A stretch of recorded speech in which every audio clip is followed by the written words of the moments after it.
서울 도심의 전광판 붉은색 숫자가 요동칩니다. 1달러에 1,480원. 과거에는 경제 위기에 심리적 마지노선이라 불렸던 숫자를 넘어 이제는 통제 불가능한 영역으로 치닫고 있습니다. 그러나 이 숨막히는 숫자를 바라보는 표정은 극명하게 갈립니다. 울산의 거대한 선적 부두와 서울 강남의 대기업 사옥에서는 환호성이 터져 나옵니다. 현대차를 비롯한 수출 주도형 대기업들은 역대 최대 실적이라는 성적표를 받아 들고 있습니다. 달러 가치가 오르면 그들이 벌어들이는 수익의 원화 환산 가치는 기하급수적으로 늘어나기 때문입니다. 주주들은 배당금을 기대하고 임직원들은 성과급을 논의합니다. 차트 위에서 그들의 그래프는 우상향을 그리며 끝없이 솟구칩니다. 이것은 분명 대한민국 경제의 한 축을 지탱하는 강력한 엔진입니다. 하지만 카메라를 돌려 우리의 식탁과 장바구니, 그리고 골목 상권을 비추면 풍경은 180도 달라집니다. 여러분의 지갑 속에 있는 10,000원짜리 지폐의 가치는 어제와 다릅니다. 수입 원자재 가격 상승은 라면 값부터 휘발유, 전기요금까지 모든 생활 물가를 끌어올립니다. 자영업자들은 재료비 폭등을 견디지 못해 폐업을 선택하고 직장인들은 월급 빼고 다 올랐다는 자조 섞인 한숨을 내뱉습니다. 환율 상승이 가져온 인플레이션은 소리 없는 도둑처럼 서민들의 구매력을 갉아먹고 있습니다. 국가 전체의 GDP는 성장하는 것처럼 보이지만 그 성장의 과실이 특정 계층과 기업에만 집중되는 기이한 현상, 우리는 이것을 환율의 착시라고 부릅니다. 과거 1997년 IMF 외환위기가 국가 전체가 무너져 내리는 거대한 해일이었다면 지금의 위기는 서서히 물이 차오르는 가뭄과 같습니다. 모두가 함께 고통받는 것이 아닙니다. 누군가는 웃고 누군가는 웁니다. 환율이라는 거대한 톱니바퀴가 돌아갈 때마다 부의 이동이 일어납니다.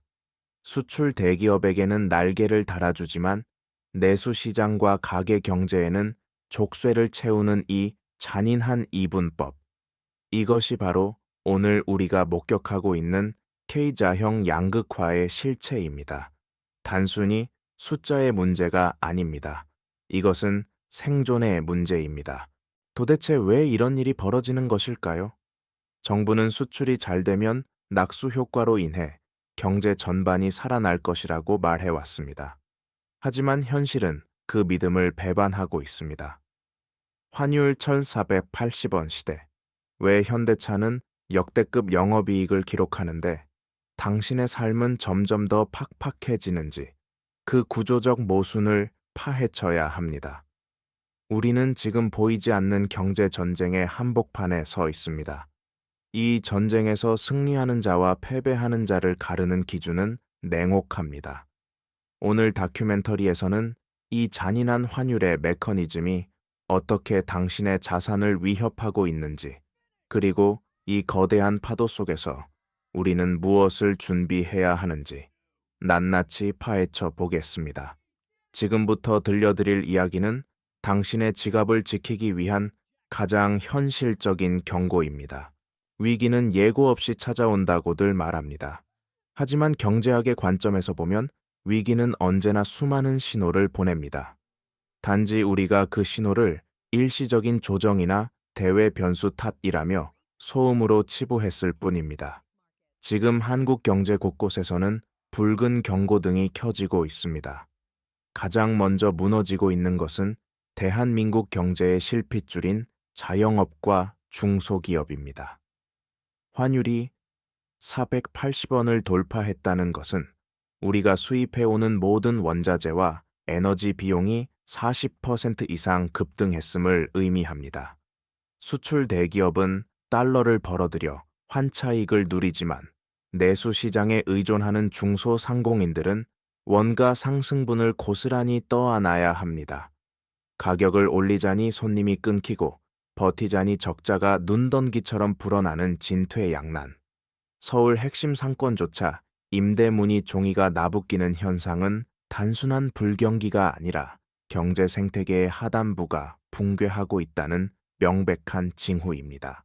더욱 심각한 것은 가계부채라는 시한폭탄의 타이머가 빨라지고 있다는 점입니다. 한국의 GDP 대비 가계부채 비율은 세계 최고 수준입니다. 과거 저금리 시절 영혼까지 끌어모아 집을 사고 주식에 투자했던 자산들이 이제는 거대한 빚의 족쇄가 되어 돌아왔습니다. 환율 방어를 위해 한국은행이 금리를 쉽게 내리지 못하는 상황에서 대출 이자는 서민들의 목을 조르고 있습니다. 소득의 절반 이상을 원리금 상환에 쏟아부어야 하는 한개 가구의 숫자가 역대 최대치를 갱신했습니다. 소비 여력은 사라졌고 지갑이 닫히니 내수가 죽고 내수가 죽으니 기업이 고용을 줄이는 악순환의 고리가 완성되었습니다. 우리는 흔히 무역수지 흑자라는 뉴스, 헤드라인을 보며 안도하곤 합니다. 하지만 그 숫자의 내막을 들여다보면 섬뜩한 진실이 숨어 있습니다. 반도체와 자동차 등 특정 소수 품목을 제외하면 나머지 산업군은 이미 경쟁력을 잃고 적자의 늪에 빠져 있습니다. 이를 착시 효과라고 합니다. 소수의 대기업이 벌어들이는 달러가 국가 전체의 부를 대변하는 것처럼 보이지만 실제로 그 온기는 바닥까지 내려오지 않습니다. 낙수 효과는 멈췄고 양극화라는 골짜기만 깊어졌습니다. 지금 우리가 목격하고 있는 480원이라는 환율은 단순한 숫자가 아닙니다. 한국 경제의 기초 체력이 고갈되었으며 외부 충격을 흡수할 완충지대가 사라졌다는 시장의 냉정한 평가표입니다. 마치 냄비 속의 개구리처럼 서서히 끓어오르는 물 온도를 감지하지 못한 채 우리는 설마 하는 안일함 속에 잠겨 있습니다. 그러나 경제 지표들은 입을 모아 비명을 지르고 있습니다. 폭풍은 이미 시작되었습니다. 이 거대한 부의 이동은 마법이 아닌 아주 냉혹하고 정교한 경제학적 메커니즘에 의해 작동합니다.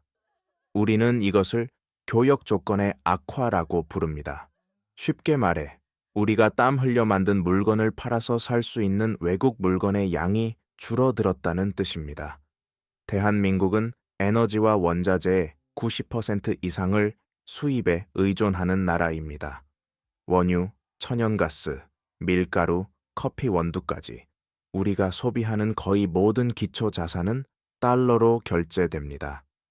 환율이 1,480원으로 굳어졌다는 것은 대한민국 주식회사가 생존하기 위해 지불해야 하는 기초 유지비가 과거에 비해 50% 폭등했다는 것을 의미합니다.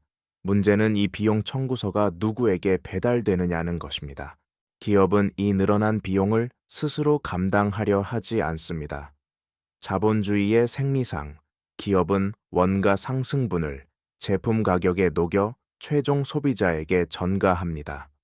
전기요금이 오르고 빵값이 뛰고 배달비가 오르는 것은 탐욕 때문이라기보다 환율 상승으로 인한 비용 압박을 소비자에게 떠넘기는 과정입니다. 이것이 바로 여러분이 마트에서, 주유소에서 매일 마주하는 비용 인상 인플레이션의 실체입니다. 여러분의 월급은 그대로인데 물가가 오르니 실질 소득은 쪼그라듭니다. 가만히 있어도 내 자산의 구매력이 증발해버리는 보이지 않는 세금을 내고 있는 셈입니다. 반면 수출 기업의 계산기는 정반대로 돌아갑니다. 현대차를 예로 들어봅시다. 미국 시장에서 3만 달러짜리 자동차 한 대를 팔았다고 가정해 봅시다. 환율이 1,000원일 때 이 매출은 한국 돈으로 3천만 원입니다. 하지만 환율이 1,480원이라면 같은 차를 팔았는데 매출은 4,440만 원으로 둔갑합니다. 차의 성능이 좋아진 것도 노동자가 야근을 더 한 것도 아닙니다. 그저 환율이라는 변수 하나가 가만히 앉아있는 기업에게 1,440만 원이라는 막대한 환차익을 안겨준 것입니다. 이것은 기업의 영업 능력과는 무관한 통화 시스템이 만들어낸 불로소득에 가깝습니다. 과거에는 이 돈이 국내 투자와 고용으로 이어지는 낙수 효과가 작동했습니다. 하지만 지금은 파이프라인이 끊겼습니다. 글로벌 불확실성 속에서 기업들은 벌어들인 돈을 곳간에 쌓아두거나 사내 유보금, 해외 공장 증설에 사용합니다. 결국 고환율은 국민 전체의 구매력을 쥐어짜서 수출 대기업의 재무제표를 방어해주는 거대한 착취 구조로 변질되었습니다.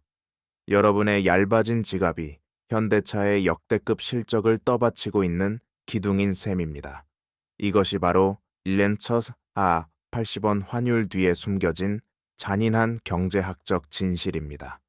많은 사람들이 착각합니다. 대한민국은 다르다. 우리는 아르헨티나나 베네수엘라가 아니다. 하지만 역사는 잔인할 정도로 냉정하며 경제의 법칙 앞에 예외란 존재하지 않습니다. 지구 반대편 아르헨티나를 보십시오.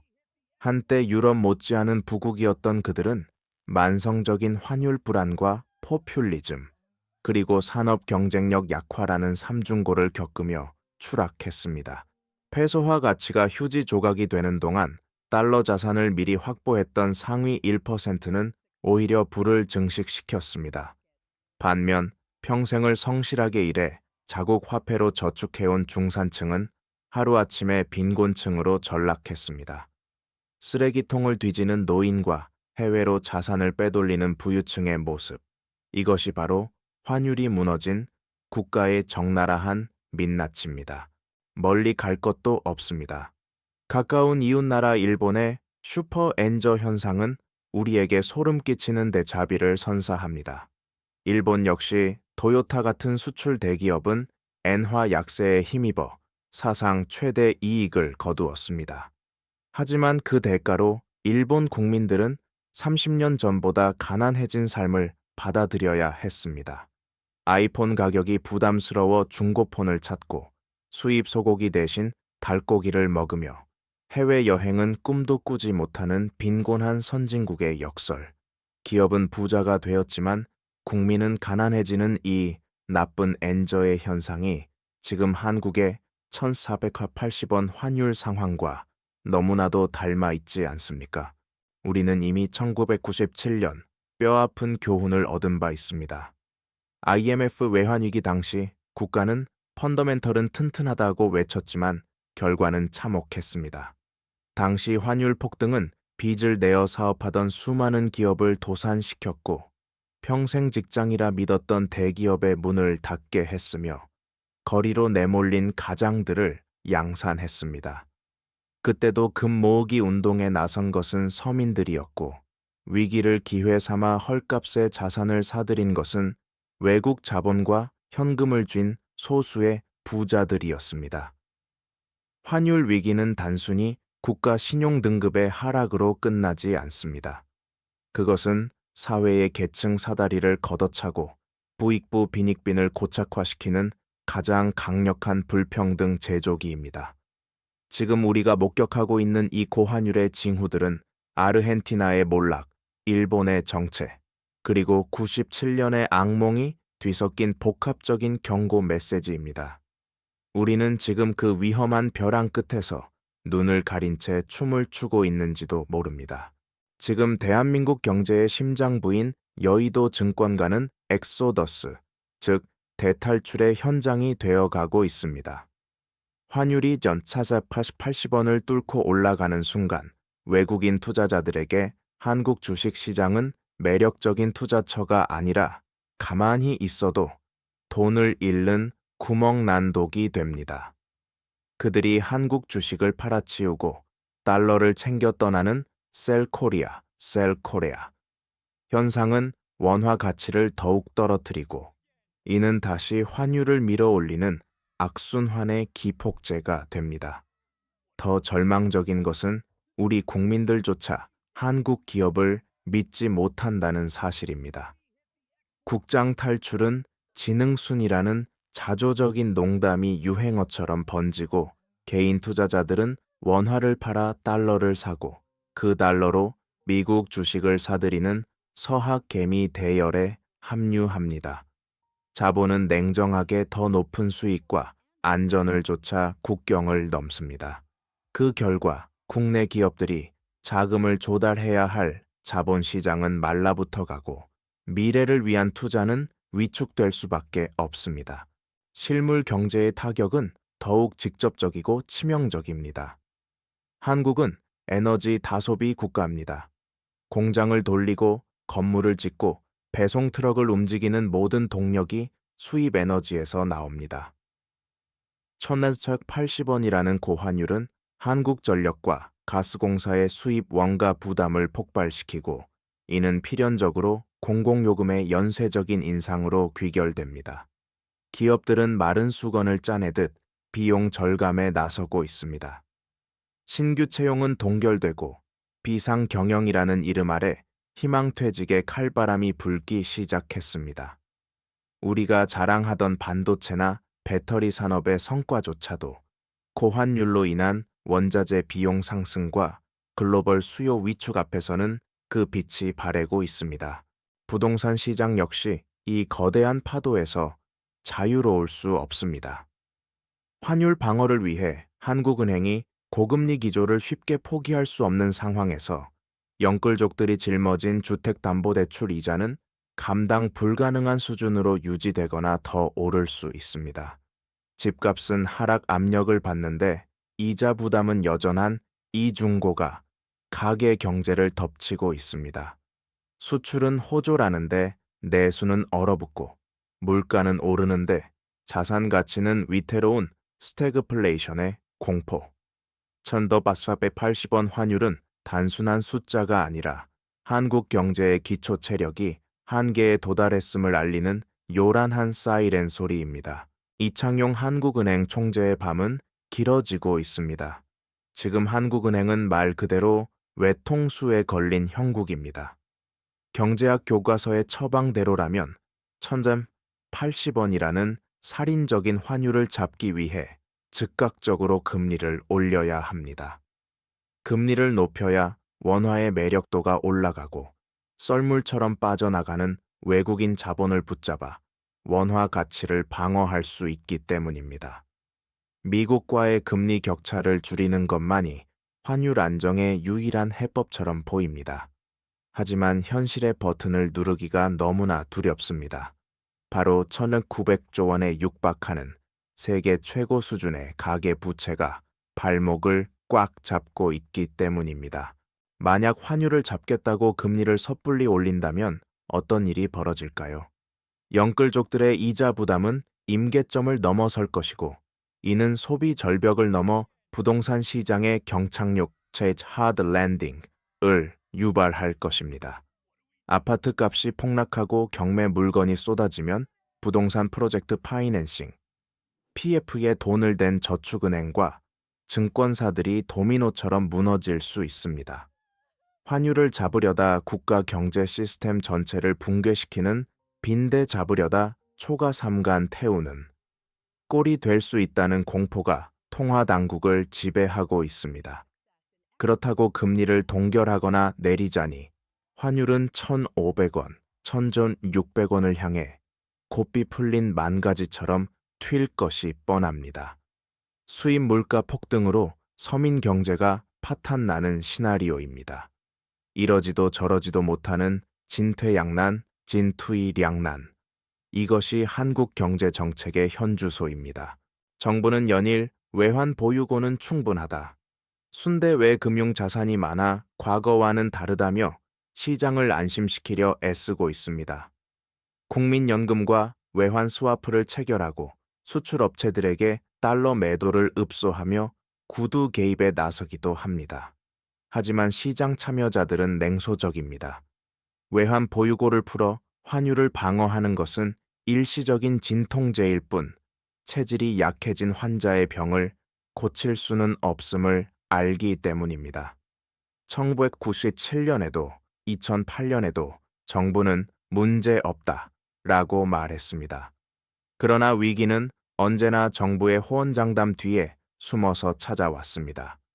지금 정부와 중앙은행은 환율 방어와 경기 부양이라는 두 마리 토끼를 모두 놓치고 있는지도 모릅니다. 국가라는 방파제에 이미 균열이 가고 있습니다. 이제 그 틈으로 들이닥치는 파도는 오롯이 개인이 감당해야 할 몫으로 남겨지고 있습니다. 국가가 모든 것을 해결해 줄 것이라는 순진한 기대는 이제 버려야 합니다. 앞서 살펴보았듯 정부와 중앙은행의 손발은 묶여 있습니다. 이제는 각자 도생, 떼리케지 투성, 스스로 살아남을 길을 찾아야 하는 냉혹한 시대가 도래했습니다. 그렇다면 이 거대한 환율의 파도 속에서 개인은 어떻게 자신의 자산을 지켜야 할까요? 첫 번째 원칙은 원화 리스크의 분산입니다. 당신의 모든 자산이 부동산과 예금 등 오직 원화로만 구성되어 있다면 당신은 대한민국 경제가 추락할 때 함께 침몰할 수밖에 없는 구조에 갇힌 것입니다.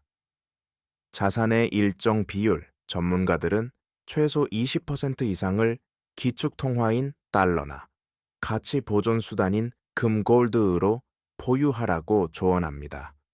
이것은 투기가 아니라 원화 가치 하락에 대비한 최소한의 보험입니다.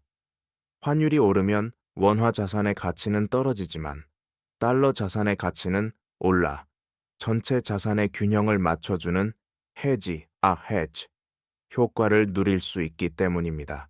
두 번째 전략은 이기는 편에 서는 투자입니다.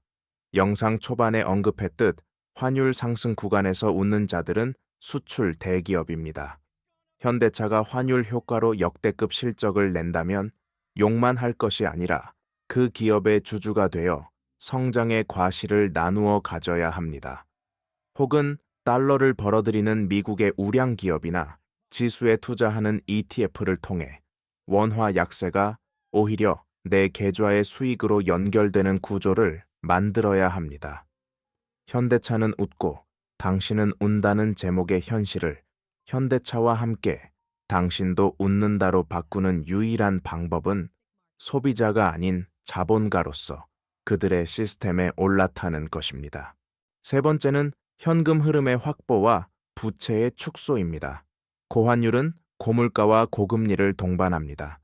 빚을 내서 자산 가격 상승을 노리는 레버리지 투자의 시대는 저물었습니다. 지금은 감당하기 힘든 빚을 줄여 이자 비용을 최소화하고 월급 외에 배당이나 이자 같은 현금 흐름을 만드는데 집중해야 할 때입니다. 위기의 시기에는 얼마를 벌었냐보다 얼마를 지킬 수 있느냐가 훨씬 중요합니다. 현금을 쥐고 있는 자에게 위기는 헐값에 우량 자산을 주워 담을 수 있는 일생일대의 기회가 되지만 빚에 허덕이는 자에게 위기는 파산의 지름길일 뿐입니다. 경제 공부는 이제 선택이 아닌 생존 기술입니다. 환율이라는 것이 경제 지표가 내 밥상 물가와 대출 이제 어떻게 영향을 미치는지 이해하지 못한다면 우리는 끊임없이 반복되는 이 양극화의 수레바퀴 아래서 영원한 약자로 남을 수밖에 없습니다. 우리는 지금까지 1,480원이라는 붉은 숫자 뒤에 숨겨진 대한민국 경제의 두 얼굴을 마주했습니다. 현대차의 환호와 서민의 한숨은 결코 별개의 사건이 아닙니다. 그것은 환율이라는 거대한 펌프가 불을 한쪽에서 다른 쪽으로 강제로 이동시키며 만들어낸 동전의 양면입니다. 누군가의 위기가 누군가에게는 사상 최대의 기회가 된다는 사실, 참으로 비정하게 들리지만 이것이 우리가 발을 딛고 서 있는 자본주의의 냉혹한 본질입니다. 안타깝게도 우리가 알던 좋았던 시절은 끝났을지도 모릅니다. 저물가, 저환율, 저금리가 만들어낸 평화로운 시대는 저물고 이제는 고비용, 고변동성의 거친 파도가 일상화되는 뉴 노멀의 시대가 도래했습니다. 이 거대한 변화의 흐름 앞에서 막연한 낙관론은 독약과도 같습니다. 언젠가는 괜찮아지겠지, 정부가 알아서 해주겠지 라는 안일한 믿음은 1997년의 그날처럼 우리를 가장 취약한 상태로 내몰 수 있습니다. 세계는 지금 자국 우선주의와 각자 도생의 시대로 회귀하고 있습니다.